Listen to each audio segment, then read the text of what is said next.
and I've moved to the OHL finals. So it's definitely probably one of the hardest trophies in hockey to win.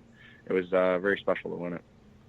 Hey, Max, I got to ask you about the World Juniors because I know it's huge outside of the United States, and we get some viewership here, as you know, but what was that experience like? I mean, I just watched the last couple, and, everyone's real high obviously on America versus Canada, but I know there's other good teams in that tournament. What was your experience like, though? What were you able to take away from that? Oh, it was awesome. Anytime you get to wear, the USA crest right across your chest there, it's something special. I think, it was difficult. Obviously, you don't play with those guys all year round.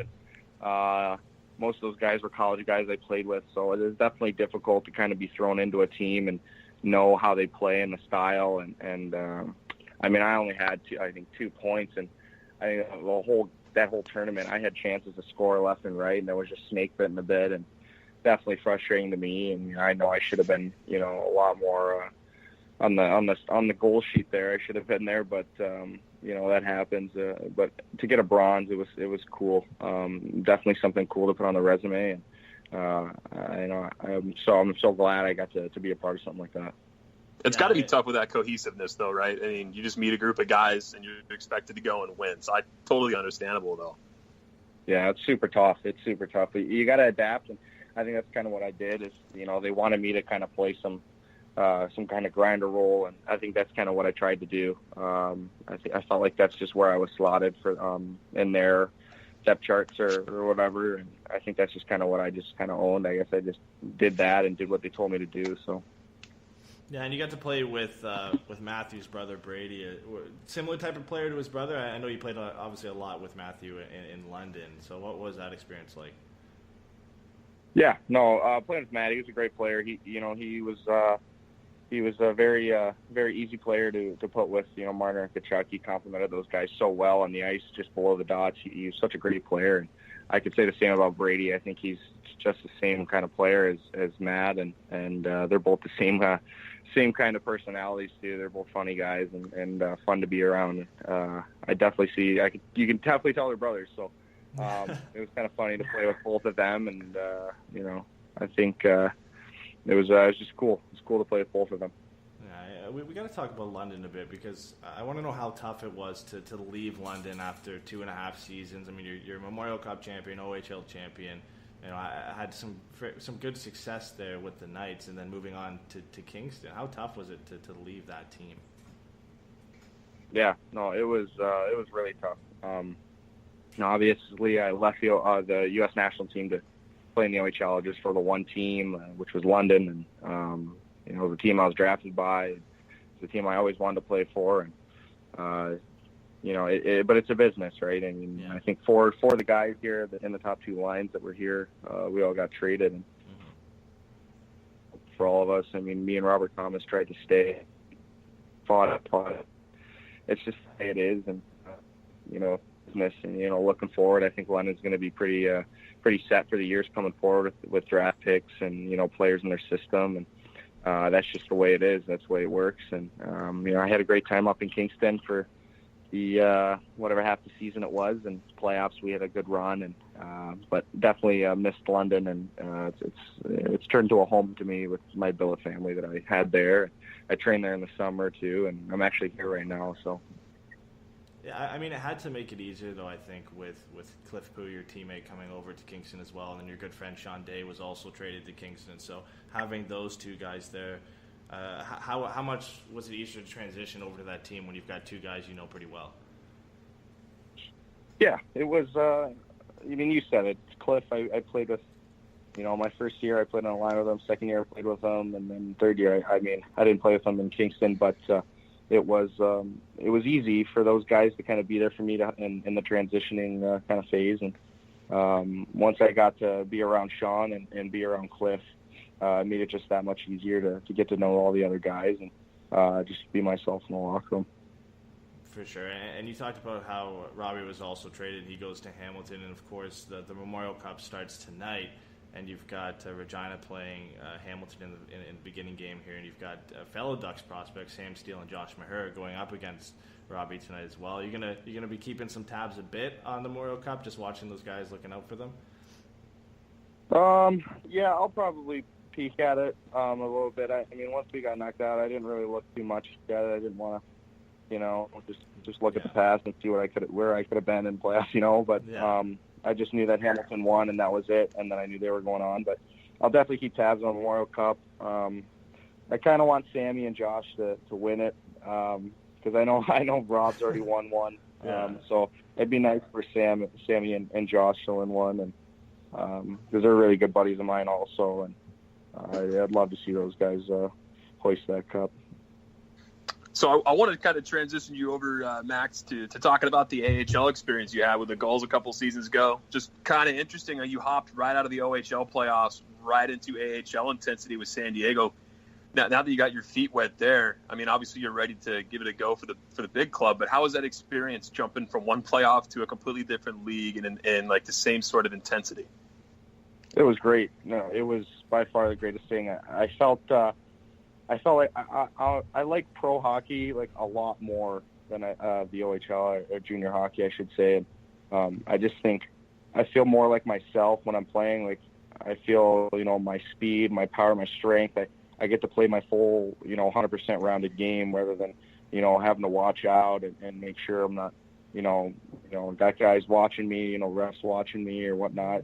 I feel like I got to play my game fully, and I had ridiculous amounts of chances to score, and that's why I felt so, good with myself. I felt confident that like, okay, well, I like this. I feel comfortable playing pro hockey, and I tried I should have scored so much more and been more of a presence in the playoffs, but I was competing, and I felt so good out there, and it's something that I'm really looking forward to now is to get to make that transition pro, whether it's in Anaheim or San Diego. It's still pro hockey, so I'm just glad to transition now. I got to ask you a little bit more about that, though, because, I mean, everyone here in Anaheim, I mean, no joke, a lot of my friends are Ducks fans. We're all really high on you coming into the organization. Obviously, we know Bob Murray and Randy Carlyle are super stoked on you as well. I mean, you pretty much fit the mold perfectly here. Like, they love the power forward type, but you got speed to come along with it, and, of course, you got that shot. A lot of us were pulling for you to make the team out of camp last summer. I mean, obviously you were too, but I mean, how do you feel you fit into that mold? I mean, that we're kind of, predetermining you to be in or in the Duck system overall?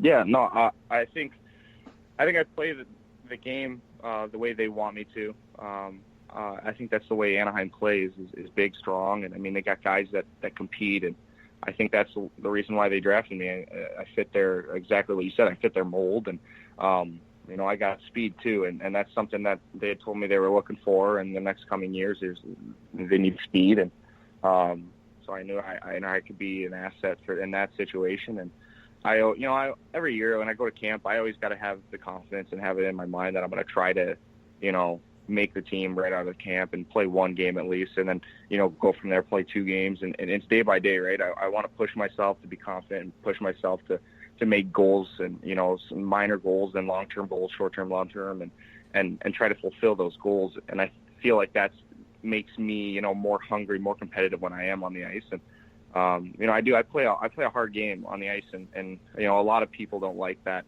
Fans of other teams, I should say, don't like that. And I take a lot of heat for it, like on social media and stuff. But, like off the ice, I'm a completely different human being, but it's just the way it is. Like it's the way I have to be in order to be successful. I have to play hard and then be off the ice. I got to be, respectful young man who was raised right and be polite. And that's the way I am. I think a lot of people forget that, but that's just, I think that's just what got me to where I am today. I mean, but it's hockey. It's hockey. That's the kind of player people, pay to see. They want to see that. At least I do. I mean, you always want to see the power forward type. So that's cool, man. I'm excited for you this summer heading into camp. Oh, thanks, man. I appreciate that. Yeah, I mean, I think that is kind of, you see that a lot with some of the Ducks players we have on the team right now. I mean, Corey Perry is that type of guy where he gets a lot of heat for the stuff he does on the ice, but he's a completely different guy off the ice. And Ryan Kessler is that type of guy as well. And even a former teammate of yours we've already talked about, and Matthew Tkachuk. I mean, he plays on the edge when he's playing with Calgary on the ice, but when he's off the ice, he's a nice guy as well. So I think you see that around, and a lot of people forget, like you said, that. I mean, you guys are human beings off the ice. You're going out there to compete, and then off the ice, you're not exactly that same type of guy. So I get where you're coming from. Oh yeah, it's ridiculous sometimes the stuff that I get in my messages and tweets that I get sent to me. It is just absurd, and it's ruthless. But I'll take it off, right? But it is pretty ridiculous. And you look at some guys like in the league in the NHL that play a hard game, and to wonder it's probably 10 times worse for them. I mean, it's pretty ruthless out there. Well, I mean, we're gonna get into this later anyway. But just looking at, your tweet from yesterday about the video game addiction thing. We're gonna talk about this in a bit, but just some of the responses to that. I mean, it wasn't anything about hockey, and you just get people calling you out. I think pretty much on anything you put out there. So I couldn't imagine. We've even seen Brad Marchand in the playoffs this year with his licking thing going on, and the tweets. Come on, that's way different. Well, but like the tweets that he gets, and obviously he ends up responding to them. I guess it happens to pretty much everybody, but you were just talking about Twitch and the video game addiction thing going on. You've got people just calling you out about the production in the OHL and whatnot. I mean, these guys are just coming out of nowhere. I know, it's funny, but they just say that stuff by looking at numbers. It's like, well, my first year I was like a second line guy, and I had a pretty good amount of points for a first year guy. Then my second year I got hurt, but I still averaged a point per game. And then this year I had a lot of goals, which I score, but then, if you watch the games back, it was pretty hysterical. Like, I couldn't get an assist to save my life. Yeah. And it wasn't that I wasn't moving the puck. It was just like, they weren't going in when I was moving it, and it was just those sort of things happen. But it's just the way it is. People are people, and it's funny to me. And, but yeah, I just saw like a lot of people were tweeting me about some video game addiction thing. And then I was like, well, what is going on? And then Jeff Merrick, who I've known for a while, he's a good friend. He's been on with Sportsnet, and I was with when I was at the Memorial Cup, I met him and met like Sam Constantino, RJ Barahid, and those guys. And so when I had made that tweet, Jeff had DM'd me and just thought it was funny. He said, "Nice tweet. Like, I didn't mean to have like a fire stirred, like people think it was you or anything." Like, he's like, I'm sorry about that, but he's just like, he's like, there's a bunch of junior players at my gym always talking about video games, and I just thought it was ridiculous, and I didn't expect it to blow up like this. And I was like, it's fine, man. Like, I was like, I just want people to know I don't have a video game addiction, because that's a ridiculous rumor to be going around. It was crazy. Like, I think I saw it in like the section on Twitter. I was just searching, and I saw a bunch of people just re-quoting what Merrick had said and speculating on who it could be. And I saw your name come up like multiple times. I was like, there's no way. Like, and then I saw your tweet come up. I was like, yeah, okay, that makes sense. But it's insane. I can't believe that is, and it can end up costing possibly some kid a shot at the NHL because of video game addiction. It's crazy. Like, I don't even know who it is either, but I don't know. You got to feel for the guy, I guess. It's pretty tough to have like something that, ridiculous, have someone hold you back. But I have no idea who it is, but yeah, I had to get my name out of there. I was like, that is absurd. Like in the off season, like, you play more video games, but like during the year, like, you're not doing much. Like, you got time to play video games, but like, I still go to bed at night before game days, and I don't play on game days. And then it was like, what is going on? Like, someone's playing that much, like, to the fact that it's jeopardizing their future. It was like, you really gotta take a step back and look at what you're doing. Yeah, and I literally just popped on Twitter right now and saw your interaction with Jeff Merrick about 20 minutes ago, where you just commented right now saying you spent all your time in junior mastering moves for the Knights, jumping around the circle with Doug Stacey. So that's fun. Yeah, Merrick's in on that. But we got to move over to Twitch now, because we've got Memorial Cup champion, first round NHL draft pick, World Juniors bronze medalist, and now Twitch streamer. So how did that come about? Did you get it? Did you just kind of get into it from just playing games, or from somebody else? I know you interact with a lot of guys in the NHL community on YouTube. So how did you kind of get into that? Yeah, no.